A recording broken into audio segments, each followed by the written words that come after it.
الحمد لله الذي هدانا إلى صراط مستقيم، والصلاة والسلام على محمد الذي بلغ جميع ما أنزل إليه من رب العالمين، وعلى آله وصحبه الذين قاموا على الهداية واليقين رضوان الله عليهم أجمعين. أما بعد، فأعوذ بالله من الشيطان الرجيم. بسم الله الرحمن الرحيم.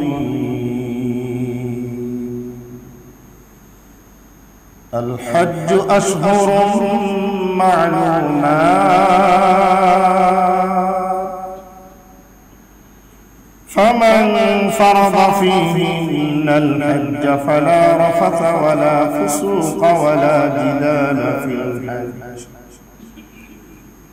وما تفعلوا من خير يعلمه الله، وتزودوا فإن خير الزاد التقوى، واتقون يا أولي الألباب. وقال الله تعالى: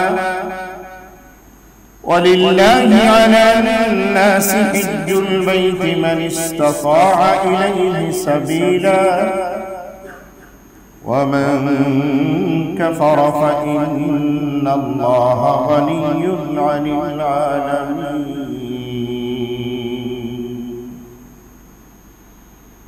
وقال الله تعالى: وأذن في الناس بالحج يأتوك رجالا وعلى كل ضامر يأتين من كل فج عميق.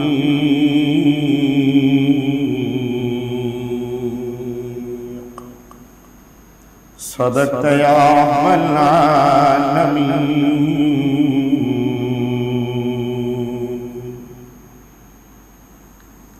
وعن أبي هريرة رضي الله تعالى عنه أن رسول الله صلى الله عليه وسلم قال: العمرة إلى العمرة كفارة لما بينهما، والحج المبرور ليس له جزاء إلا الجنة، أو كما قال عليه الصلاة والسلام. وعن أبي هريرة رضي الله تعالى عنه قال: خطبنا رسول الله صلى الله عليه وسلم فقال: أيها الناس، قد فرض عليكم الحج فحجوا. فقال رجل: أكل عام يا رسول الله؟ فسكت حتى قالها ثلاثا، فقال النبي صلى الله عليه وسلم: لو قلت نعم لوجبت ولما استطعتم، أو كما قال عليه الصلاة والسلام. صدق رسولك النبي الأمي الكريم، ونحن على ذلك لمن الشاهدين والشاكرين والذاكرين، والحمد لله رب العالمين.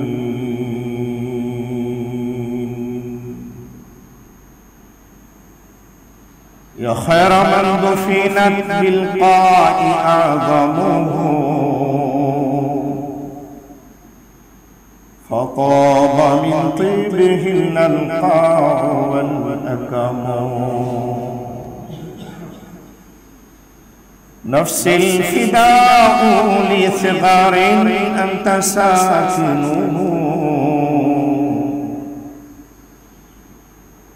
نفس الفداء لقبر أنت ساكنه فيه العفاف وفيه الجود والكرم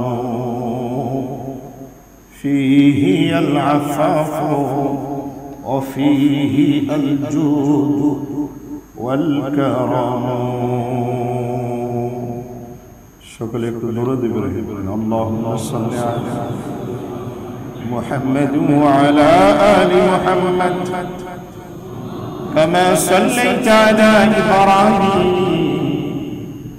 وعلى آل إبراهيم إنك حميد مجيد اللهم بارك على محمد وعلى آل محمد كما باركت على إبراهيم وعلى آل إبراهيم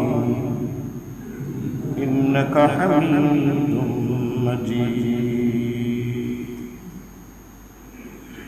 عزيز محترم ومكرم অধ্যকার জুমায় আগত সম্মানিত মুসল্লিয়ান ইকরাম হজের মাস শাওয়াল মাসের শেষ জুমা জুমার নামাজকে সামনে রেখে নওগাঁ শহরের বিভিন্ন মহল্লা হতে সাজাই বাছাই করে শারীরিকভাবে সুস্থ রেখে বাইতুর রহমান জামে মসজিদে আল্লাহ তাআলা একত্রিত হওয়ার মতো সুযোগ করে দিলেন মনিবের শাহী দরবারে আল্লাহ পাকের দওয়া কণ্ঠে শুকরিয়া আদায়ের লক্ষ্যে আল্লাহ পাকের শেখানো ভাষায় সকলে পড়েনি আলহামদুলিল্লাহ অসংখ্য অগণিত দরুদ ও সালাম বর্ষিত হোক হাবিবি কিবরিয়া আশরাফুল আম্বিয়া শেষ নবী শ্রেষ্ঠ নবী বিশ্ব নবী জনাবে মুহাম্মদুর রাসূলুল্লাহ সাল্লাল্লাহু আলাইহি ওয়াসাল্লাম মুহতারাম উপস্থিতি আমি আপনাদের খিদমতে কুরআনুল কারীম 3টি সূরার 3টা আয়াত তেলাওয়াত করছি প্রথম আয়াতটি সূরাতুল বাকারার 187 নম্বর আয়াত দ্বিতীয় আয়াতটি সূরা আলে ইমরান 97 নম্বর আয়াত তৃতীয় নম্বর আয়াতটি সূরাতুল হজ এই সূরার 27 নম্বর আয়াত তেলাওয়াতকৃত আয়াত সামনে রেখে জনাবে মুহাম্মদুর রাসূলুল্লাহ সাল্লাল্লাহু আলাইহি ওয়াসাল্লামের পবিত্র বাণী আহাদিসে মুবারাকা দুটো হাদিস আপনাদের খিদমতে পেশ করেছি যে দুটোই মুসলিম শরীফ আল্লাহ তাআলা তৌফিক এনায়েত করলে নামাজের আগ মুহূর্তে হজ্জে বাইতুল্লাহ সংক্রান্ত কিছু আলোচনা করবার চেষ্টা করব আমলের নিয়তে প্রত্যেককে শ্রবণ করবার আল্লাহ তাআলা তৌফিক দান করুন হজ্জে বাইতুল্লাহ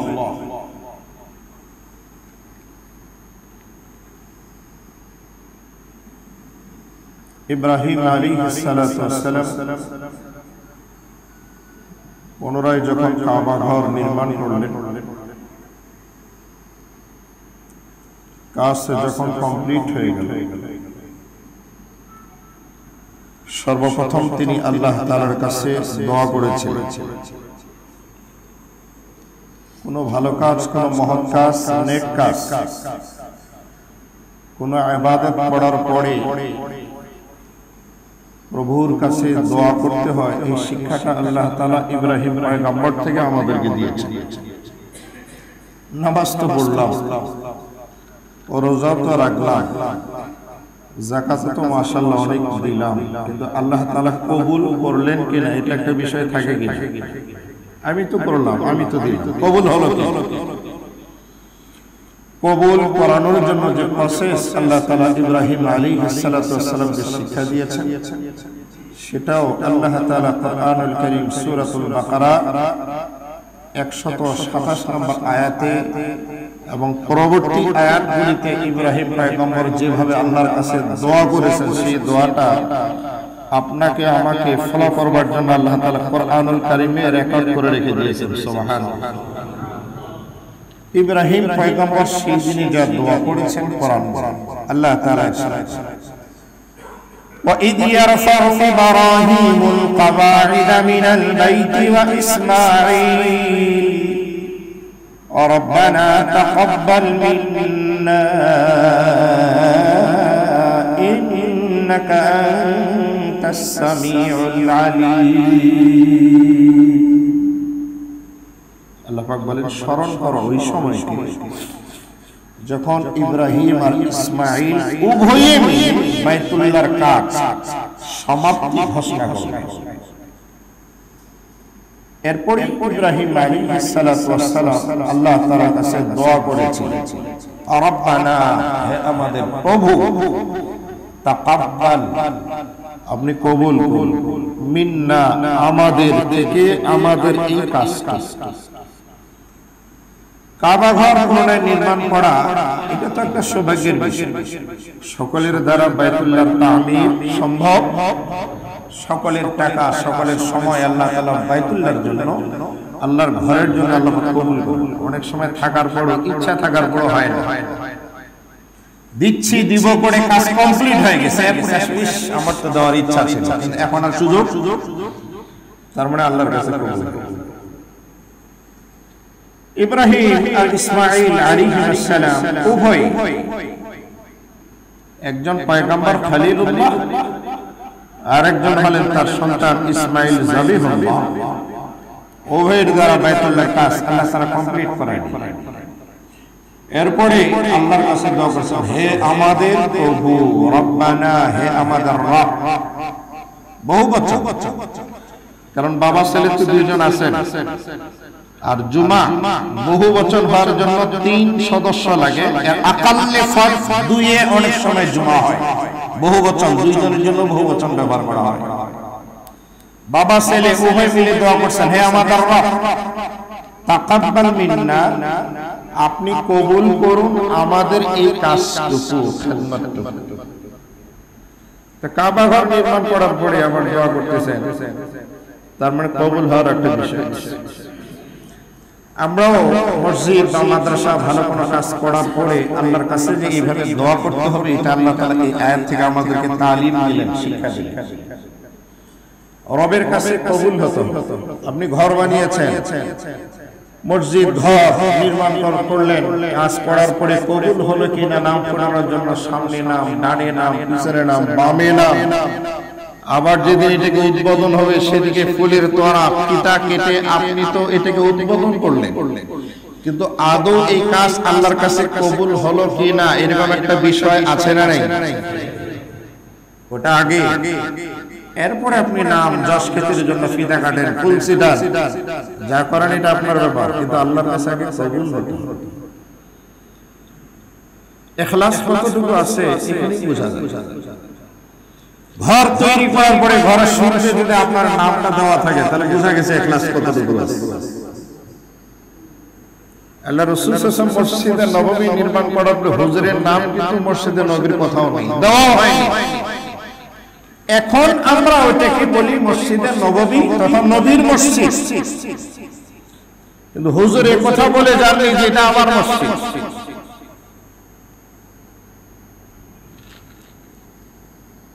প্রত্যেকটা নেক কাজ করার পরে লৌকিকতা, রিয়া, সমা, মানুষ দেখানো যদি থাকে ইবাদতে, তাহলে এই ইবাদতের প্রতিদান রব আল্লাহ তাআলা কাউকে দিবেন।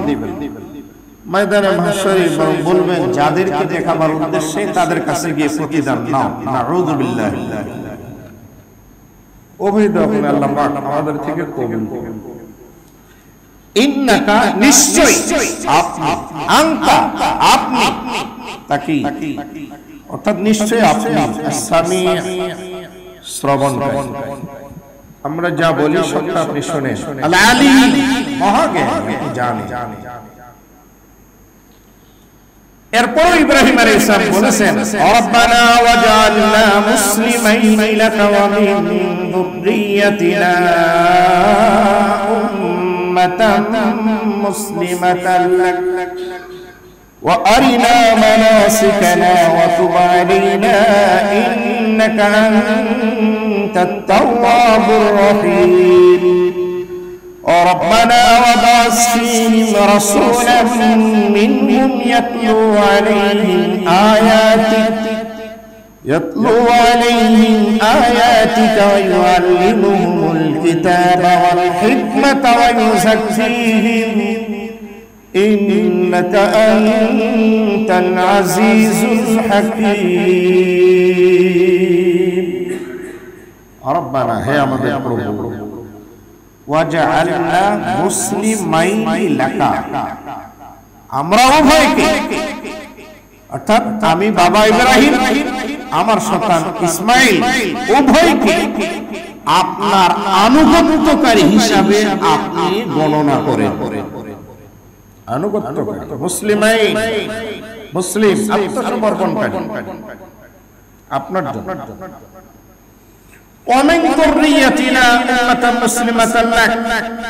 শুধু আমরা দুইজনে না, আমাদের ভবিষ্যৎ সন্তানাদিদের মধ্য হতে কিছু আপনার আনুগত্যশীল বান্দা হিসেবে আপনি কবুল করেন। এই দোয়াটা ইব্রাহিম খলিলুল্লাহ আল্লাহ ওয়া আরিনা মানাসিকানা, হজের যে কাজগুলো কিভাবে করব আপনি আমাদের শিক্ষা দেন। ওয়া তুব আলাইনা, এবং আপনি আমাদের প্রতি মনোনিবেশ করুন। ইন্নাকা আনতাত তাওয়াবুর রহিম, অবশ্যই আপনি তওবা কবুলকারী এবং দয়ালু। ইব্রাহিম পয়গম্বর আরেকটি দোয়া করেছেন, রব্বানা হে আমাদের রব, ওয়াবাস ফীহিম রাসূলান মিনহুম, এবং আপনি প্রেরণ করুন তাদের মাঝে, তাদের মধ্য থেকে একজন রাসূল, ইয়াতলু আলাইহিম আয়াতি, যিনি তেলাওয়াত করবেন জাতির কাছে, উম্মার কাছে তোমার আয়াতগুলো, ওয়া ইউআল্লিমুহুমুল কিতাব ওয়াল হিকমা, এবং তিনি শিক্ষা দিবেন কিতাবে এবং হিকমতে, ওয়া ইউযাক্কিহিম, এবং তিনি সেই উম্মতকে পরিশোধন করাবেন, পাক করাবেন। ইন্নাকা আনতা, নিশ্চয় আপনি, আল আজিজ পরাক্রান্ত, আল হাকীম প্রজ্ঞাময়। ইব্রাহিম পয়গম্বরের দোয়া সমাপ্তি। যা দোয়া করেছেন সবটুকু আল্লাহ তাআলা তার দরবারে মঞ্জুর করেছেন, সুবহানাল্লাহ, সবটাই মঞ্জুর। তো দোয়া যখন কবুল হলো, বোঝা গেল তার কাজটাও আল্লাহ তাআলার কাছে গিয়ে গেছে মকবুল। ইব্রাহিম আলাইহিস সালাম দোয়া করলেন, তার এই কাজ আল্লাহ তাআলার কাছে কবুল হয়ে গেল। আল্লাহ তাআলা ঘোষণাও দিলেন যে খলিলুল্লাহ, আপনার যা বক্তব্য, আপনার যা আবদার, আবেদন, নিবেদন, সবটা আমি রবের দরবারে মঞ্জুর, সুবহানাল্লাহ। কিন্তু তিনি শঙ্কিত, চিন্তিত, এই ফাঁকা জায়গায়, এই ঘরে কারা আসবে, কে আসবে, লোক নাই, মরুভূমি, চতুর্দিকে পাহাড় আর পাহাড়, এখন তো টাওয়ার আর টাওয়ার। এখন কি যেই দিকে তাকাবেন শুধু টাওয়ার আর টাওয়ার, 20 তলা, 30 তলা, 50 তলা, উঁচু উঁচু পাহাড়, কেটে কেটে অট্টালিকা তৈরি হয়েছে, মনে হয় না এটা। আর তখন শুধু পাহাড়, মরুভূমি, গাছ গাছরা, আবার ফসল, মানুষই। এই ফাঁকা মরুভূমিতে কাবাঘর নির্মাণ হলো। ইব্রাহিমের দোয়া আল্লাহর কাছে কবুল হলো। যদি ঘরে ইবাদতকারী হবে কারা? আল্লাহ তাআলা কুরআনুল কারীম সূরাতুল হজ 27 নম্বর আয়াত আমাদেরকে শিক্ষা দেওয়ার জন্য এটা রেকর্ড করে রেখে দিয়েছেন। আল্লাহ পাক ইব্রাহিমকে বললেন, তুমি ঘর নির্মাণ করেছো, এবার মুয়াজ্জিনের দায়িত্ব তুমি পালন করো, তুমি আযান দাও, ঘোষণা দাও। আল্লাহ তাআলা وأذن في الناس بالحج يأتوك رجالا وعلى كل ضامر يأتين من كل فج عميق আল্লাহ রাব্বুল আলামিন বলেন ইব্রাহিম খলিলুল্লাহ তোমার কাজ মানুষের মাঝে হজের জন্য ঘোষণা দেওয়া, তুমি হজের জন্য ঘোষণা দিয়ে দাও, এলান দিয়ে দাও ইয়াতুকা রিজালা ওয়া আলা কুল্লি দামির, যারা একবারে বাইতুল্লাহর আশপাশে তারা পায়ে হেঁটে বাইতুল্লাহ আসবে, আর যারা বাইতুল্লাহর থেকে বহু দূরে তারা বাহনের উপরে হয়ে হলো বাইতুল্লাহ আল্লাহর ঘরে তারা পৌঁছবে। ইয়াতিনা মিন কুল্লি ফাজ্জিন আমিক, বহু দূর দূরান্ত হতে বাহনে তারা আসবে। তোমার কাজ হলো আযান দেওয়া, তুমি আযান দাও। আয়াতের তাফসীরে লেখা ইব্রাহিম খলিলুল্লাহ জাবাল আবু কুবাইস, ওই যে কাবা ঘরের দক্ষিণ দিকে বাদশার যে বাড়ি, যে পাহাড়ে, এই পাহাড়টার নাম হলো জাবালে আবু কুবাইস। জাবাল মানে পাহাড়, আবু কুবাইস, এই আবু কুবাইস এই পাহাড়। ইব্রাহিম খলিলুল্লাহ ওই পাহাড়ে দাঁড়ায়। আরেক রাওয়ায়াতে আসছে মাকামে ইব্রাহিমে দাঁড়ায়। আরেক রাওয়ায়াতের মধ্যে আসছে সাফা পাহাড়। কাবা ঘরের পূর্ব দক্ষিণ কর্নারে যেখান থেকে সাই শুরু হয়, পাহাড় কেটে কেটে অল্প কিছু পাথর রাখা আছে, এই সাফা পাহাড়। তিন জায়গায় অথবা একের পর এক তিন জায়গায় ইব্রাহিম পয়গম্বর দাঁড়িয়ে আযান দিয়েছিলেন, ঘোষণা দিয়েছিলেন এই বাইতুল্লাহ হজ করবার জন্য। তাফসীরে মারিফুল কুরআনে লেখা ইব্রাহিম পয়গম্বর যখন আওয়াজ দিলেন, তার দায়িত্ব ছিল আওয়াজ করা। আল্লাহ তাআলা এই আওয়াজটাকে জিবরাইল আলাইহিস সালাতু ওয়াস সালামের মাধ্যমে তৎকালীন পৃথিবীতে যারা জীবিত ছিল এবং কিয়ামতের আগে যারা পৃথিবীতে আগমন করবে প্রত্যেকের কানে কানে ইব্রাহিম খলিলুল্লাহর আওয়াজ আল্লাহ তাআলা পৌঁছে দিয়েছেন। মজার বিষয় হলো যারা যতবার বলেছে লাব্বাইক আল্লাহুম্মা লাব্বাইক, আল্লাহ পাক তাকে ততবার কাবা ঘরের মেহমান হিসেবে কবুল করেন। তার মানে বোঝা গেল যে যারা বাইতুল্লাহ ইতিমধ্যে পৌঁছে গেছেন, প্রমাণিত হলো ইব্রাহিম পয়গম্বরের আযানে তারা ডাকে সাড়া দিয়েছেন, লাব্বাইক বলেছেন, যার কারণে আল্লাহ তাআলা তাকে ডাকছেন।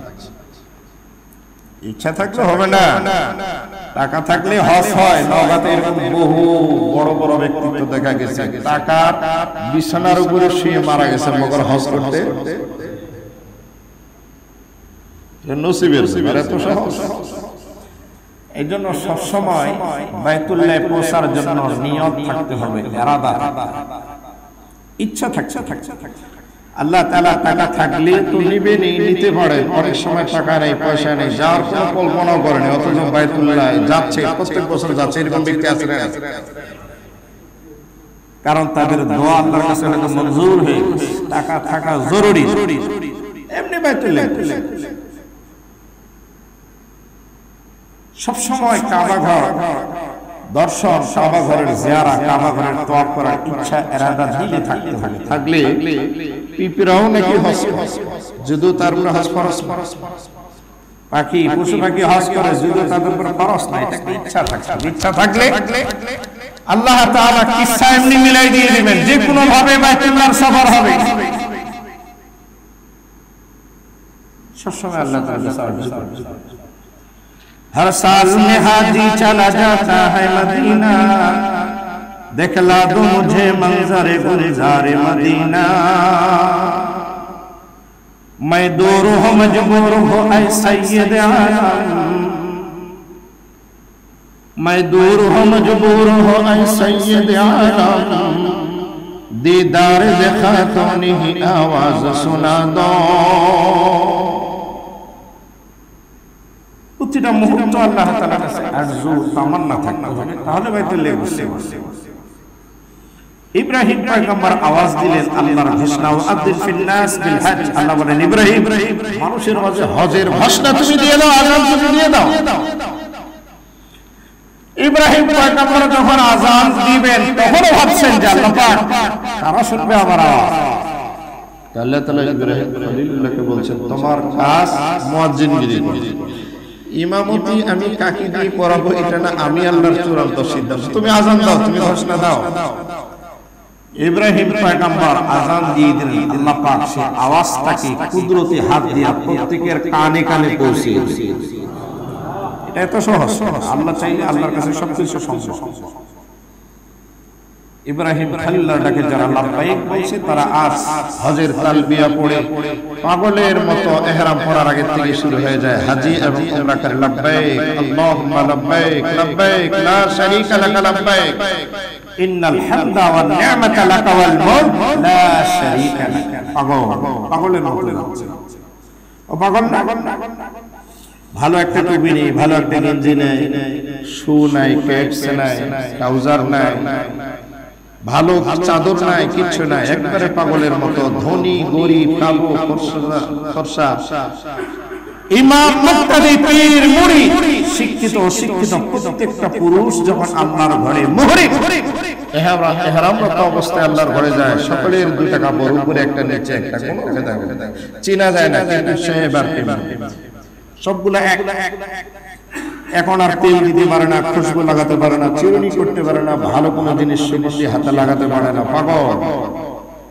পাগলের মতো যাচ্ছে, পাগল। কারণ আল্লাহ ডাকছে এই জন্য যাচ্ছে। এটা মজার বিষয়, কালমা পৃথিবীর যে কোনো জায়গায় পড়লে হয়, এটার জন্য বাইতুল্লাহ যাওয়া কোনো জরুরি? নামাজ পৃথিবীর যে কোনো জায়গায় পড়লে হয়, বাইতুল্লাহ যাওয়ার কোনো প্রয়োজন নেই। মাহে রমজানের রোজা পৃথিবীর যে জায়গায় থাকে সেই জায়গায় পালন করলে হয়ে যায়, বাইতুল্লাহ যাওয়ার কোনো প্রয়োজন নেই। যাকাত আপনি সম্পদশালী, পৃথিবীর যে কোনো রাষ্ট্রে, যে কোনো গ্রামে, যে কোনো মহল্লায় থেকে আপনি যাকাত আদায় করতে পারেন। কিন্তু হজ, বাইতুল্লাহর হজ ঘরে বসে থাকা হয় না, বাংলাদেশে বসে থাকা হয় না, ওই মক্কা মুআজ্জামায় পৌঁছতে হয়, সেখানে যেতে। কেন কেন কেন সেখানে? আল্লাহ তাআলা তার জবাব দিয়েছেন, ইন্না আউওয়ালা বাইতি উযিয়া লিন-নাস লাল্লাযী বিবাক্কাতা মুবারাকান ওয়া হুদাল লিল-আলামিন ফীহি আয়াতুন বায়্যিনাতুন মাকামু ইব্রাহিম ওয়া মান দাখালাহু কানা আমিনা। আল্লাহ রাব্বুল আলামিন বলেন, অবশ্যই পৃথিবীর সর্বপ্রথম ধাম যা ইবাদতের জন্য নির্মিত হয়েছে, যা মক্কা নগরীতে, আল্লাহ তাআলা বলেন মুবারাকান, বরকতের ঘর, ওয়া হুদাল লিল আলামিন, এবং বিশ্ব জগতের জন্য হেদায়েতের একটা স্বরূপ। ওয়া হুদাল লিল আলামিন, হুদাল লিল বাংলাদেশ, হুদাল লিল পাকিস্তান, হুদাল লিল আফগানিস্তান, কোন দেশের জন্য হেদায়েতের মাপকাঠি না, বিশ্ব জগতে সকলের জন্য হেদায়েতের একটা আধার, হেদায়েতের একটা মাধ্যম। সুবহানাল্লাহ। ওখানে যাবে, হজ করবে, আল্লাহর সান্নিধ্য অর্জন হবে না, তা তো হতেই পারে, আল্লাহর কাছের হয়ে যাবে, পাগল। এবার যখন তওয়াফ করে বাইতুল্লাহ, পাগল ঘুরতেছে, লাব্বাইক আল্লাহুম্মা লাব্বাইক বলছে, আর পাগল বলছে, আল্লাহকে বলছে, আল্লাহ আমি হাজির, আমি হাজির, আমি হাজির, তোমার দরবারে হাজির। এই পাগলগুলো ওখানে যাওয়ার পরে কি যে হয়, আমি সহ সব পাগলের একই অবস্থা, যারা বাইতুল্লাহ প্রথমবার পা দিয়েছে, মাথা পড়ে, সব পাগল আসলেই পাগল হয়ে যায়। তখন আর বিবেক কাজ করে, তখন মনে হয়, ইস, বাইতুল্লাহটা যদি একবার ধরতে পারতাম, বাইতুল্লাহ ধরে বুক ঠেকায়া পাগলের মতো ঝরে কাঁদে। এরকম পাগল আপনারা দেখছেন কিনা? হজে গিয়ে সব পাগল হয়ে যায়, কারণ আবেগ আর ওখানে কাজ করে না। লাব্বাইক লাব্বাইক বলে যে রবকে খোঁজার জন্য যাচ্ছে। মজার বিষয় হলো, হজ করে আসার পরে একটা মানুষ হেদায়েত প্রাপ্ত হয়ে যায়, হেদায়েত প্রাপ্ত হয়ে যায়। কারণ হাজি হজের আগে উলট পালট চলাফেরা করতো, কিন্তু হজ করে আসার পরে এখন আর উলট পালট চলাফেরা করতে পারে না। এরপরে দিয়ে একটা চলে, বোঝা যাবে তার হজটা হজে মকবুল হয়নি। কারণ গত সময় বলেছিলাম, হজ্জে মাকবুল হয়েছে কিনা আপনি নিজেই বলতে পারবেন। আপনি হাজি, আপনি নিজেই বলতে পারবেন যে আপনার হজ আল্লাহ তাআলার কাছে কবুল হয়েছে কিনা। কারণ হজে যাওয়ার আগে আপনার যে চলাফেরা, উঠা বসা, আমল আখলাক, হজ থেকে আসার পরে যদি পরিবর্তন না ঘটে তাহলে বোঝা যাবে আপনার হজ আল্লাহর কাছে কবুল হয়ে। হজের আগেও যা এখনো তা হলো না। হজের আগের জীবন আর হজের পরের জীবন অনেক বেশ কম, অনেক বেশ কম। এটা হলো মকবুল হজের একটা আলামত, নিদর্শন। দুনিয়ার প্রতি তাদের আকর্ষণ কম থাকবে, আখিরাতের প্রতি আকর্ষণ বেশি থাকবে। পাপ কাজের প্রতি আকর্ষণ হারিয়ে যাবে। পাপ কাজের প্রতি হাজি কখনো আগ্রহী হবে না, নেক কাজ করার জন্য বারবার চেষ্টা করবে। আগে করতো, এখন আর করবে না। ভাই আমি হজ করছি, আমি আর এই কাজ করতে পারি না, তাহলে বুঝবেন তার হজটা হজ্জে মাবরুর হিসেবে আল্লাহ তার কাছে কবুল হয়েছে। ওয়াহুদাল লিল আলামিন, বিশ্ব জগতের জন্য হেদায়েত। এই বাইতুল্লাহকে আল্লাহ তাআলা এমন ভাবে সেট করে দিয়েছেন, এটা হলো হুদাল লিল আলামিন, সমগ্র বিশ্ববাসীর জন্য হেদায়েতের জন্য একটা চাবি। ওই চাবি যারা নিজ হাতে গ্রহণ করবে আল্লাহ পাক তার হেদায়েতের জীবন আলোকিত করে দিয়ে দেবে, তার জীবনকে হেদায়েত দিয়ে আলোকিত করে দেবে। কারণ ফীহি আয়াতুম বাইয়িনাতুম মাকাম ইব্রাহিম, আল্লাহ রাব্বুল আলামিন বলেন ফীহি, বাইতুল্লাহে রয়েছে স্পষ্ট একটি নিদর্শন যার নাম হলো মাকাম ইব্রাহিম। মাকাম ইব্রাহিম তিরমিজির রাওয়ায়াতে আসছে, এটা হলো জান্নাতি একখানা পাথর। ইব্রাহিম খলিলুল্লাহ বাইতুল্লাহ নির্মাণ করেন, দেওয়ার উপরের দিকে উঠে সন্তান ইসমাইলকে ডাক দিয়ে বলে, ইসমাইল পাহাড় থেকে ভালো উঁচু মাপের একটা পাথর নিয়ে আসো, যার উপরে পা দিয়ে কাবার দেওয়ার আমি নির্মাণ করতে পারি। ইসমাইল জবিহুল্লাহ কাবার নির্মাণ কমপ্লিট করবার জন্য পাহাড়ে যখন ভালো মাপের পাথর খুঁজতেছিলেন, ঠিক এই মুহূর্তে আল্লাহ পাক জিবরাইলের মাধ্যমে জান্নাতের লুলু নামক মূল্যবান একখানা পাথর পাহাড়ের ভিতরে লুকিয়ে রেখে দিয়েছিলেন। জিবরিল আমিন ডাক দিয়ে বলে, ইসমাইল সেই পাথরটা নাও। পাথর গ্রহণ করে কাবার দেওয়ারের পাশে ইব্রাহিম পয়গম্বর সারটি দিন পাথরের উপরে পা দিয়ে কাবার নির্মাণ কাজ করে যান। কিতাব লেখে আস্তে আস্তে দেওয়াল যত উঁচুতে উঠে স্বয়ংক্রিয়ভাবে ওই পাথরটাও আস্তে আস্তে উপরের দিকে উঁচু হতে থাকে। সন্ধ্যাবেলা যখন নিচের দিকে নামবে পাথরটাও আস্তে করে নিচু হয়ে যেত। ইব্রাহিম খলিলুল্লাহ উপর থেকে নামতে তার কোনো ধরনের কষ্ট হতো না। লোলো পাথর আল্লাহ তাআলা ইয়াকুত পাথরটাকে মতির মতো স্বচ্ছ পরিষ্কার জান্নাত থেকে নামাই দিয়েছেন। এটা সময় মতো আলোচনা করব। তিরমিজির রাওয়ায়াতে আসছে, এই পাথরের যে আলোকটা ছিল এটা আল্লাহ তাআলা নিভিয়ে দিয়েছে, নিভিয়ে দিয়েছে। লাযাআতা মা বাইনাল মাশরিক ওয়াল মাগরিব। আল্লাহ পাক যদি হাজরে আসওয়াদ আর এই মাকাম ইব্রাহিম যে দুটো জান্নাতি পাথর, এগুলোর আলোটাকে যদি আল্লাহ তাআলা নিভিয়ে না দিতেন, ওই দুই পাথরের আলোতে পুরা পৃথিবীটা আলোকিত হয়ে যেত। সেই জান্নাতি পাথর সেই জায়গায় আছে মাকাম ইব্রাহিম। ওইটা দেখার পরও যে জান্নাতকে বলে ফালতু, তাহলে সেই ইমানদার না বেঈমান? ও সরাসরি বেঈমান, ও তো ইমানের খাতায় না। জান্নাতে একটা পাথর। সাহাবা একরাম বলেন, ইব্রাহিম খলিলুল্লাহর পায়ের ছাপ অটোমেটিক ভাবে ওই পাথরে পড়ে গিয়েছে। শক্ত কাঠের উপরেও দীর্ঘদিন খরম যারা ব্যবহার করছেন, আজ থেকে 30-40 বছর আগে পায়ের জুতা পড়ার আগে কাঠের উপরে তো পায়ের ছাপ পড়তো, কে বলেন করে না? শক্ত পাথরের উপরেও কিন্তু দীর্ঘদিন পা বসালে পায়ের একটা ছাপ। অনেক সাহাবা একরাম ইব্রাহিম খলিলুল্লাহর পায়ের ছাপ পর্যন্ত দেখছিলেন। মানুষ অতি আবেগী হওয়ার কারণে, হাতে স্পর্শ করার কারণে এটা প্রায় মুছে যাওয়ার মতো ছিল। খলিফা মাহদী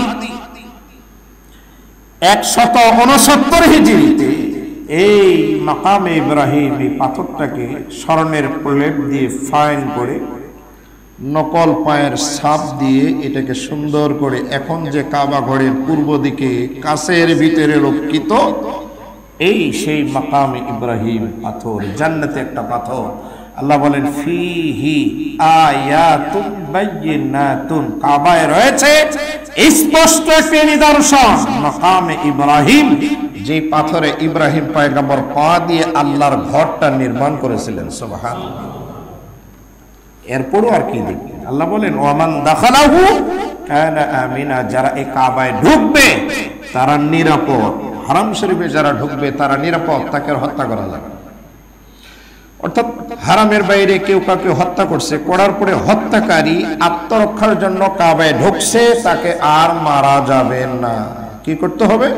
সেখান থেকে তাকে বাহির করতে হবে, করে হারামের বাহিরে হত্যার বদলা হত্যা নেওয়া হবে, কিন্তু কাবা ঘরে তাকে হত্যা করা যাবে না। ওমান দাখালাহু কানা আমিনা, আল্লাহ বলেন যারা সেখানে ঢুকবে তারা হলো নিরাপদ। এরপরে আল্লাহ তাআলা বলেন ওয়ালিল্লাহি আলান নাসি হিজ্জুল বাইত মান ইসতাতা ইলাইহি সাবিলা, আল্লাহর জন্য মানুষের উপরে বাইতুল্লাহর হজ করা ফরজ। মান ইসতাতা ইলাইহি সাবিলা, যারা বাইতুল্লাহে পৌঁছতে সক্ষম। বাইতুল্লাহে পৌঁছতে, কাবা ঘরে যারা পৌঁছতে সক্ষম তাদের উপরে হজ ফরজ। এই জন্য মাসলায় লিখছে কোনো মানুষ তার পরিবার পরিজনের ভরণ পোষণ, হজের সফরে যে কয়েকদিন হজ করতে যাবে এই কয়েকদিনে তার বাল বাচ্চা, মা বাবা, তার অধীনস্থ যারা রয়েছে তাদের ভরণ পোষণ দিয়ে এমন পরিমাণের টাকা কিংবা সম্পদ, জমি জায়গা আছে যেটা বিক্রি করে বাইতুল্লাহে পৌঁছতে পারবে, এরকম প্রত্যেকটা মুসলিমের উপরে বাইতুল্লাহর হজ ফরজ। বাইতুল্লাহ হজ কি? তাহলে এবার হিসাব করেন নওগাঁ শহরে যারা আছেন একই ফরজ হয়েছে কি? এমনও আছে মিন জায়গায় এক কাঠা জমি যদি থাকে তাহলে 10 বার হজ করা যাবে, এরকম জায়গা আছে না নওগাঁ শহরে? মেন শহরের আশপাশ এক এক কাঠা জায়গা 10 লক্ষ, 12 লক্ষ, 15 লক্ষ টাকা। 5 কাঠা আপনার আছে, 4 কাঠায় বাড়ি আছে, 1 কাঠা বিক্রি করেন, পরে আপনি বাইতুল্লাহর হজ করেন, আপনার উপরে ফরজ। আপনাকে আল্লাহ সুযোগ করে দিয়েছে, কারণ 5-এর মধ্যে 4 তো নিয়ে আপনি আসেন, যে টাওয়ার তুলছেন ওই টাওয়ারের ভাড়া তুলেন মাসে 1.5 লক্ষ টাকা, তাহলে তো আপনার চলতে কোনো সমস্যা নেই। এরকম আছে না শহরে? জমি যদি থাকে সেটা বিক্রি করে বাইতুল্লাহ যদি পৌঁছতে পারেন, বাইতুল্লাহর হজ ফরজ করেছেন কে? মান ইসতাতা ইলাইহি সাবিলা, বাইতুল্লাহর হজ ফরজ। সূরা আলে ইমরান এই 97 নম্বর আয়াত নাজিল হলো কবে? হিজরতে নবম হিজরির ঠিক শেষের দিকে এই আয়াতটা নাজিল হয়। এবং হজ যে ফরজ একটা ইবাদত, এটা এই আয়াতের দ্বারা প্রমাণিত হয়। হজ ফরজ, ওয়ালিল্লাহি আলান নাস হিজ্জুল বাইত মান ইসতাতা ইলাইহি সাবিলা। শুনেন, কারো কাছে এই পরিমাণের টাকা ছিল যে টাকা দিয়ে বাইতুল্লাহে পৌঁছতে পারত। কেমন? বাড়ি করার জন্য ব্যাংকে টাকা রাখছে 20 লাখ, 30 লাখ, 40 লাখ, তো 40 লাখ টাকা দিয়ে বাইতুল্লাহ যাওয়া সম্ভব না? অসম্ভব? সম্ভব না, কিন্তু ঘর করেনি, এরপরে ঘরের কাজে ব্যয় করছে, তার উপরে হজ ফরজ। এখন টাকা যদি নাও থাকে তার জিম্মায় হজ ফরজ হয়ে গেছে, এটাকে সাকিত করতেই হবে।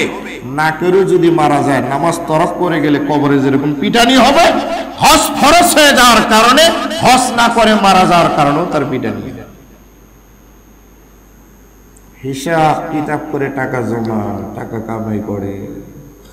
অনেকে মনে করছেন আমার উপরে হজ ফরজ না, এই কেবল 2 তালার মালিক, এখনো সংসার ভালো মতো চলে না, 10 বিঘা 5 বিঘা জমি আছে, মনে হজ ফরজ না। হিসাব করে দেখেন হজ ফরজ। এই সেই আয়াত সূরা আলে ইমরান 97 নম্বর আয়াতের তাফসীর খুলে দেখবেন, ঘরে গিয়ে দেখবেন কার কার উপরে হজ ফরজ। এখন হুজুরের ফতোয়া দেওয়া লাগবে না, আপনি নিজেই ফতোয়া বের করুন আপনার উপরে ফরজ করুন। হজ ফরজ হয়ে যাওয়ার পরে কেউ যদি হজ না করে মরে, রাসূলুল্লাহ বলছেন ওটা ইহুদি হয়ে মারা যাক, খ্রিস্টান হয়ে মারা যাক, আমি রাসূলের সাথে কোনো সম্পর্ক নেই। জোরে বলেন না। قال النبي صلى الله عليه وسلم من لم يمنعه من الحج حاجة ظاهرة أو سلطان جائر أو مرض حابس فمات فليمت إن شاء يهوديا وإن شاء نصرانيا আল্লাহর হাবিব বলেন উম্মতের উপর হজ ফরজ হলো, বাহ্যিক কোন প্রতিবন্ধকতা সৃষ্টি হলো না, জালিম কোন শাসক তাকে নিষেধ করলো না, এমনকি কোন মরণ বিধি তাকে স্পর্শ করলো না। এরপরও আমার উম্মতের নারী পুরুষ হজ না করে যদি মারা যায়, হুজুর বলেন ইহুদি হয়ে মারা যাক, নাসরা হয়ে মারা যাক, আমি রাসূলুল্লাহর সাথে তার কোনো সম্পর্ক নাই। জোরে জোরে বলেন নাউযুবিল্লাহ। করোনার কারণে যেতে পারতেছেন না, এটা ভিন্ন কথা। গত বছর যায়নি, এই বছর যাচ্ছে না, এটা আর বাদ, এটা একটা হুজুর। কিন্তু হজ ফরজ হয়ে আছে আরো 10 বছর আগে, এখনো হজ করার কোনো নিয়তে নেই। কারণ নিয়ত করছে ছেলে মেয়ে বিবাহ শাদী সব কিছু দিয়ে খাওয়া দাওয়া কমপ্লিট করে নাতিপুতি সবার কাছে বিদায় নিবে, যেন আর ফেরত না আসে। আছে না এরকম? মানে চিন্তাই হচ্ছে হজটা একবারে বুড়া বসে, যখন দাঁত একটাও থাকবে না, চোখ যখন চলবে না, হাঁটতে যখন বুড়া পারবে না, নড়তে যখন পারবে না, এই 65-70 বুড়াগুলা সবগুলা হজের বুড়পিটারে তাদের উপরে ভরা, এখন সবগুলোকে নিয়ে হজ করা কি যে এক জ্বালা। হজটা কিন্তু যখন শক্তি তখনই করতে হবে, যখন শক্তি গায়ে। তার নামাজ পড়তে শক্তি লাগে না, রোজা রাখতেও তেমন শক্তি লাগে না, যাকাত দিতেও লাগে না, কালমা পড়তেও লাগে না। কিন্তু হজে গিয়ে শক্তি ছাড়া কোনো ব্যক্তি হজ করতে পারবে? তো হাঁটতেই পারবে না। বলতে পারেন যে প্রাডো গাড়ি, একবারে ভালো গাড়ির মধ্যে মিনা মুজদালিফা আরোহণ করবে, এই টাকা তো বাঙালির নেই। এক একটা হাজি 15 লাখ 20 লাখ টাকা খরচ করে, হিম্মত কলিজা ছিঁড়ে যাবে এখানে যাওয়ার। কত হাজি দেখছি দেশে লাখপতি কোটিপতি, কিন্তু ওখানে যাওয়ার পরে সব সাবিল খানার জন্য লাইন ধরে। কি কোন কোটিপতি শিল্পপতি বহুত দেখছি, আল্লাহ দেখাইছে। ওখানে যাওয়ার পরে আল্লাহ পাক তাকে যে সামর্থ্য দিয়েছে, সে কিন্তু আরো 10 জনকে খাওয়াতে পারে। উল্টা সে গিয়ে লাইনে দাঁড়ায় পানি নেওয়ার জন্য, সাবিল নেওয়ার জন্য। ওই হাজি 20 লাখ টাকা খরচ করবে। আছে এরকম 2-4 জন আছে, কিছু আছে যাদের খাওয়ানোর মনোভাব ওখানে আছে। একটু খানা কম বেশি হলে গ্রুপ লিডারের সাথে ওখানে মারামারি শুরু করে। টাকা কম দিছে নাকি? 3,30,000 টাকা দিচ্ছে, গনায় টাকা দিচ্ছে, একবারে ধান বিক্রি করা। একটু ছাড় দর মনোভাব থাকে। কাজে হজটা হলো কষ্টকর একটা কাজ, শক্তি যখন থাকে। এই আয়াত যখন নাজিল হলো নবম হিজরির শেষের দিকে, রাসূলুল্লাহ সাল্লাল্লাহু আলাইহি ওয়াসাল্লাম ঘোষণা করলেন। হাদিস সাহাবী আবু হুরায়রা রাদিয়াল্লাহু হাদিসের রাবী, যে হাদিসটা আমি আপনাদের খেদমতে পেশ করেছি, মুসলিম শরীফে হাদিস কান আসছে। وعن ابي هريره رضي الله تعالى عنه قال قال رسول الله صلى الله عليه وسلم ايها الناس قد فرض عليكم الحج فحجوا। আল্লাহর হাবিব বলেন, ও সাহাবায়ে কেরাম, তোমাদের উপরে বাইতুল্লাহর হজ ফরজ। আল্লাহ পাক ফরজ করে দিয়েছেন, তোমরা বাইতুল্লাহর হজ করো। ফাকাল রাজুলুন আকুল্লা মিন ইয়া রাসূলুল্লাহ। হুজুর যখন বাইতুল্লাহর হজ ফরজ ঘোষণা দিলেন, একজন সাহাবী দাঁড়িয়ে বললেন, নবীজি, হজ কি প্রত্যেক বছর আদায় করতে হবে নাকি প্রত্যেক বছর ফরজ হজ হবে নাকি? প্রত্যেক বছর আমাদের হজ আদায় করা লাগবে নাকি? ফাসাকাতা, আল্লাহর হাবিব চুপ। আবার সাহাবী জিজ্ঞাসা করলেন, নবীজি চুপ। তৃতীয়বার আবার জিজ্ঞাসা করলেন, নবীজি, নামাজ যেমনি করে ওয়াক্তের সাথে সম্পর্ক, ফজরে ফজর, জোহরে জোহর, আসরে আসর, মাগরিবে মাগরিব, এশাতে এশা, দৈনন্দিন 5 বার, এরকম হজটা কি প্রত্যেক বছর একবার আদায় করতে হবে নাকি? আল্লাহর হাবিব কোনো জবাব দিলেন না। সাহাবী 3 বার জিজ্ঞাসা করার পরে এমনি আস্তে করে বসে গেলেন। এবার আল্লাহর হাবিব ডাক দিয়ে বলেন, ও সাহাবায়ে কেরাম শুনো। ফাকাল রাসূলুল্লাহ সাল্লাল্লাহু আলাইহি ওয়াসাল্লাম লাউ কুলতু নাম লা ওয়াজাবাত লামা ইস্তাতাতুম। প্রত্যেকবার যখন জিজ্ঞাসা করেছো, আমি যদি বলতাম হ্যাঁ, তাহলে প্রত্যেক বছর হজ করা ফরজ হয়ে যেত, যা তোমাদের জন্য আদায় করা অসম্ভব। এই জন্য পুরা জীবনে হজ কয়বার? যদি খালি হুজুর বলতেন হ্যাঁ, তাহলে প্রত্যেক বছর হজ করা, তাহলে এটা আরো একটা ছাড় আল্লাহর পক্ষ থেকে যে প্রত্যেক বছর হজ করা কি না ফরজ, সারা জীবনে একবার। সারা জীবনে কয়বার? নবম হিজরিতে হজ ফরজ হলো, সেই বছরে হুজুর হজ আদায় করতেন, কিন্তু হুজুর করলেন না, পরের বছর হজ আদায় করছেন। কেন করলেন না? সেই বছরে সাইয়েদনা আবু বকর রাদিয়াল্লাহু তাআলা কে ইমাম বানিয়ে হুজুর সাহাবায়ে কেরাম বললেন, যাও তোমরা হজ আদায় করো। হুজুর এই বছর যান, কারণ আরবের যে মানুষগুলো ছিল এরা কিছুটা ছিল দুষ্ট টাইপের, ওরা ইচ্ছা করে মাস 8 পিস করত।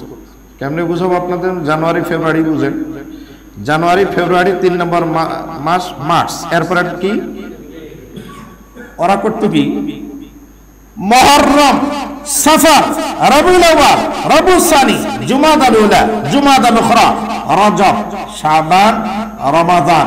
রমজানের পরে কি ওরা বলতো এবার শাওয়াল হবে না, এবার জিলকদ হবে, এরপরে জিলহজ হবে। শাওয়াল জিলহজের পরে, মানে ওই যে টাইম 8 পিস করা, আমরা যেরকম মাঝখানে একবার করেছিলাম না 1 ঘন্টা 2 ঘন্টা আগায় দেওয়া, এই কামটা ওরাও করতো। ওরা মাসে 1 পিস করে শাওয়ালের জায়গায় শাওয়াল না রাখে জিলকদ বসাই দিত। আবার কোন বছর মুহররমের জায়গায় মুহররম না রাখে সফর দিত, আর মুহররমটাকে সফরের পরে দিত, মানে সিরিয়াল 8 পিস করতো আর কি। এটা ওদের একটা বদ অভ্যাস ছিল, এটা ভালো মানুষের কোনো অভ্যাস নয় সময় 8 পিস করা, কারণ সময় কন্ট্রোল করেন একমাত্র কে? আপনি আমি করলেন। 3 ঘন্টা আগায় দিলে লাভটা কি? 1 ঘন্টা আগায় দিলে লাভটা কি? এটা তো মনের একটা ধোঁকা ছাড়া কিছুই না।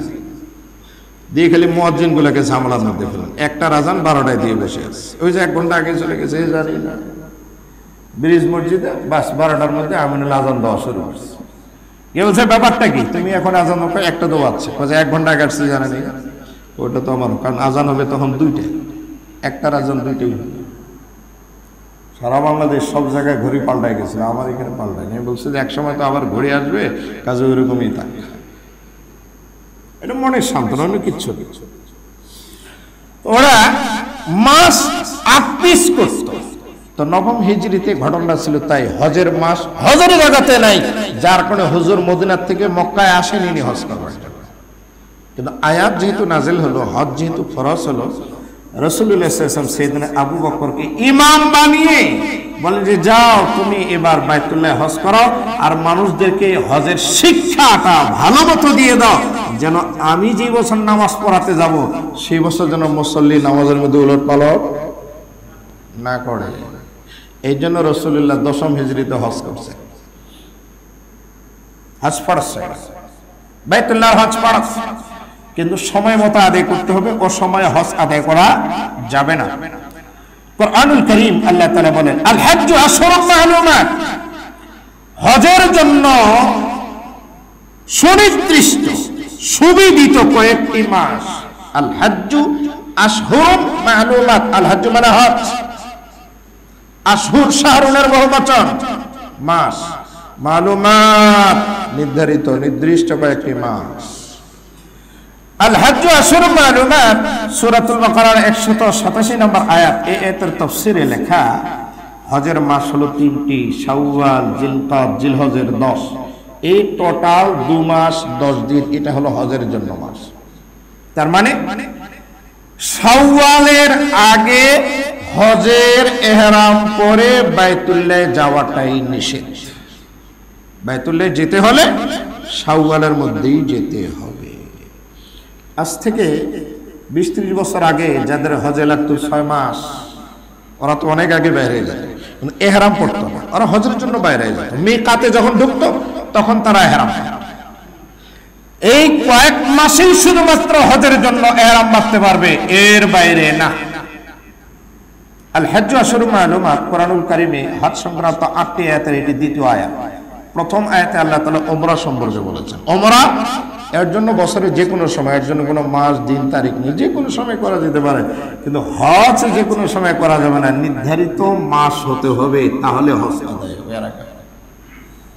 হজ শব্দের শাব্দিক অর্থ হলো কষ্টকর কোনো ভালো কাজ করবার ইচ্ছা পোষণ করার নাম হলো হজ। পরিভাষার মধ্যে হজ বলা হয় নির্ধারিত সময়ে নির্দিষ্ট স্থানে নির্ধারিত কতগুলো কাজ কমপ্লিট করার নাম হলো হজ। আল হজ্জু আশহুরুম মালুমাত, আল্লাহ তাআলা বলছেন হজের জন্য নির্ধারিত কয়েকটি মাস আছে, এই নির্ধারিত সময়ে হজ করা লাগবে। ওমরার জন্য কোনো নির্ধারিত মাস নেই। হজ বাইতুল্লাহর হজ সম্পর্কে আল্লাহ রাসূল সাল্লাল্লাহু আলাইহি ওয়াসাল্লাম বলেন, عن عمر رضي الله تعالى عنهما قال قال رسول الله صلى الله عليه وسلم تابعوا بين الحج والعمرة فإن المتابعة بينهما تنفي الفقر والذنوب كما ينفي الكير خبث الحديد। আল্লাহর হাবিব সাল্লাল্লাহু আলাইহি ওয়াসাল্লাম ইরশাদ করেন, তোমরা হজের পর উমরা এবং উমরাহের পর হজ করতে থাকো, কেননা ক্রমাগত হজ ও উমরা করতে থাকলে তা দরিদ্রতা ও গুনাহ এমন ভাবে মোচন করে দেয় যেমনি করে হাপর লোহা এবং স্বর্ণের খাতকে দূরভূত করে দেয়। হজ আর উমরা হুজুর বারবার করতে বলছেন, বারবার তোমরা করো, হজের পরে উমরা, উমরার পরে হজ, এইভাবে করতেই থাকো, করতেই থাকো। করলে হবে কি? রাসূলুল্লাহ সাল্লাল্লাহু আলাইহি ওয়াসাল্লাম বলেন, তানফি আল ফাকরা ওয়াজ যুনুব, যারা বারবার উমরা করে এবং হজ করে আল্লাহ তাআলা তাদের গুনাহগুলো পরিষ্কার করে দেন এবং তাদের অভাব অনটন দূর করে দিয়ে দেন। সুবহানাল্লাহ। যেমন হাফর লোহার ময়লাকে, স্বর্ণ চাঁদির খাতকে দূরীভূত করে দেয়, ঠিক তেমনি করে উমরা আর হজ। উমরা আর হজ আল্লাহ রাসূল সাল্লাল্লাহু আলাইহি ওয়াসাল্লাম বলেন, عن جابر بن عبد الله رضي الله عنهما قال قال رسول الله صلى الله عليه وسلم ما أعمر حاج قد قيل لجابر ما الإعمار قال ما افتقر। জাবের বিন আব্দুল্লাহ বলেন, আল্লাহর নবী বলেন, যারা হাজি হজ করে তারা কখনো ফকির হয় না, গরিব হয় না। সুবহানাল্লাহ। হজ বা উমরাকারী কখনো গরিব হয় না, ফেকারত, গুরবত, অভাব অনটন তাকে কখনো স্পর্শ করতে পারে না। এক সময় শিল্পপতি, কোটিপতি, এক সময় নামি দামি চেয়ারম্যান, এমপি, পার্লামেন্টকে কাঁপাতো, এখন তার দুরবস্থা। এরকম রেকর্ড বাংলাদেশে আছে না নেই? এক সময়ের বড় বড় প্রভাবশালী, প্রতাপশালী বীর, শ্রেষ্ঠ বীর, বিক্রম, মুক্তিযোদ্ধা, অথচ এখন তাদের জীবন জীর্ণ শীর্ণ। কিন্তু কোন হাজি হজ করে আসার পরে এত নিচে নাফসে এরকমটা দেখা যায় না। কারণ রাসূলুল্লাহ বলেছেন, যারা উমরা আদায় করে, যারা হজ আদায় করে, অভাব অনটন তাদেরকে কখনো স্পর্শ করে না। সুবহানাল্লাহ। হাজিরা কখনো এরকম। عن بريدة رضي الله عنه قال قال رسول الله صلى الله عليه وسلم النفقة في الحج كالنفقة في سبيل الله ب700 زيف। হজের জন্য খরচ করা কেমন যেন আল্লাহর রাস্তায় খরচ করার মতোই। আল্লাহর রাস্তায় খরচ করলে যেরকম 700 গুণ পর্যন্ত নাকি আল্লাহ পাক বৃদ্ধি করে দেন, কেউ যদি হজ উমরার জন্য খরচ করে আল্লাহ পাক তাকেও তার টাকার মধ্যে এই ধরনের সওয়াব দান করে। শুধু তাই না, হজ করতে বাইরে রাস্তায় যদি মারা যায়, এখনো হজ করতে পারেনি, রাসূলুল্লাহ বলছেন কিয়ামতের আগ দিন পর্যন্ত যতগুলো প্রত্যেক বছরে হজ হবে, এক একটা করে হজের সওয়াব আল্লাহ পাক তার আমল নামায় দেন।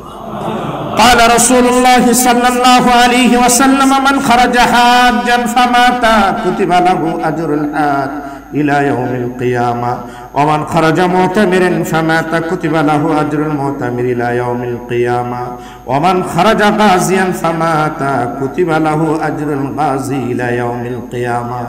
আল্লাহর হাবিব বলেন, কেউ হজের জন্য বাহির হলো কিংবা উমরাহের জন্য বাহির হলো অথবা জিহাদ করবার জন্য আল্লাহর রাস্তায় বাহির হলো, তিন সফরে হজ করতে করতে, উমরা করতে করতে, জিহাদ করতে করতে মারা গেল, আল্লাহ তাআলা কিয়ামত পর্যন্ত হজ, উমরা এবং জিহাদের সওয়াব তার আমলনামায় লিখতেই থাকবে।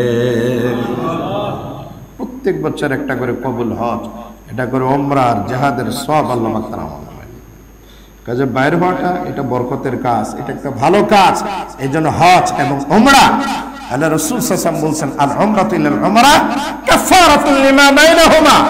এক উমরা পরবর্তী উমরা মধ্যবর্তী সময়ের জন্য কাফারা স্বরূপ। সুবহানাল্লাহ। তার মানে উমরা করে পরের বার উমরা করতে মাঝখানে যে গুনাহের সগীরাগুলো এই পরের উমরার দ্বারা আল্লাহ তাআলা এগুলো ডিলিট করে দিয়ে দেন। মুসলমান আল হজ্জুল মাবরুর লাইসা লাহু জাযাউন ইল্লাল জান্নাহ।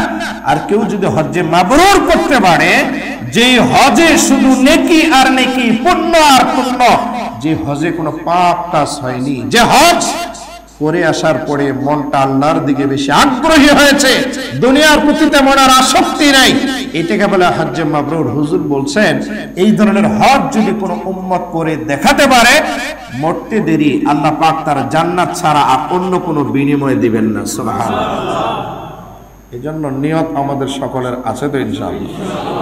যারা গেছি বারবার যাওয়ার ইচ্ছা আছে তো? যারা নাই প্রত্যেকের ইচ্ছা থাকা উচিত, কারণ এমন একটা ঘর, এমন একটা জায়গা যেখানে গেলে মানুষের ঈমান মজবুত হয়, হেদায়েত পায়। এই হেদায়েতের ঘর, হেদায়েতের একটা মার্কাজ আল্লাহ পাক রেখে দিয়েছেন মক্কা নগরীতে, বাইতুল্লাহ। মুসলমানদের জন্য এই সফরগুলো হলো বরকতময় সফর। রাসূলুল্লাহ সাল্লাল্লাহু আলাইহি ওয়াসাল্লাম এই জন্য হাজীদের, উমরাকারীদের যে ফজিলতের ঘোষণা দিয়েছেন, প্রত্যেক বছর যাচ্ছে, কিন্তু 19ও যেতে পারেন, 20ও যেতে পারে নেই। এবারও যাওয়ার আমাদের দেশে কোনো সম্ভাবনা। যারা টাকা জমা দিয়েছেন অপেক্ষা করতে হচ্ছে।